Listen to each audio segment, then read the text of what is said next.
Zelo mirno je nedelja minila na Mirni. Aktualni župan Dušan Skerbiš je dobil 100-odstotno podporo volivk in volivcev, saj ni imel protikandidata. Tako je bila nižja tudi volilna udeležba, le 31-odstotna.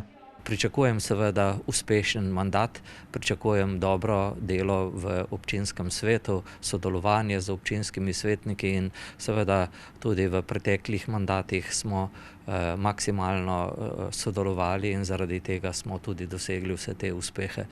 V Ivančni Gorici je do novega mandata prišel Dušan Strnad s skoraj 61-odstotno podporo. Nekoliko presenetljivo je novega župana že dobil Šentrupert, kljub 4 kandidatom. 51 odstotkov je prejel 40-letni Tomaž Ramovš, dosedanji župan Andrej Martin Kostelec pa dobrih 38. Zdaj tudi čas, tako nekako zaključimo vse aktivnosti, ki so spremljale volilno kampanjo in se posvetimo sodelovanju. Tako da iz moje strani je res iskrena zahvala vsem, ki so me podprli in pa si želim iskrenega in dobrega sodelovanja z novoizvoljenim občinskim svetom. V Trebnjem so dolgo čakali na rezultate, ob skoraj 55-odstotni udeležbi so volivci poskrbeli za drugi krog. Matej Povhe je sicer zmanjkal manj kot odstotek za zmago že v prvem, prejela je dobrih 49 odstotkov glasov.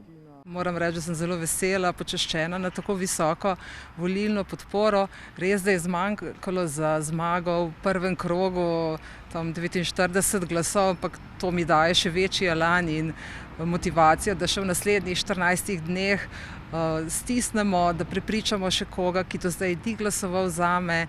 Aktualni župan Alojzij Kastelic je med 5 kandidati prejel skoraj 22 odstotkov glasov. Kot je dejal, si ljudje očitno želijo spremembe.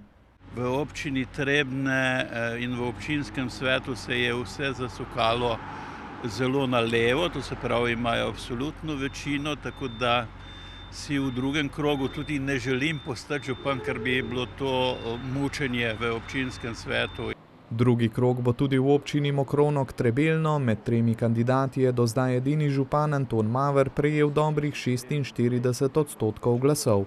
Vesel sem, da so volivci območja Trebelnega prepoznali naš skupni razvoj občine v teh 16 letih.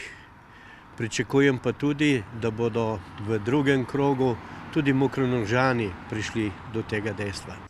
V drugem krogu se bo za naziv župana potegoval podžupan Franc Glušič, ki so mu volivci namenili skoraj 43 odstotkov. Sem zadovoljen, rezultat mogoče malenkost pod pričakovanji, vendar mislim, da je to dobra iztočnica za naprej. Nekje računamo na glasove od 3. kandidata.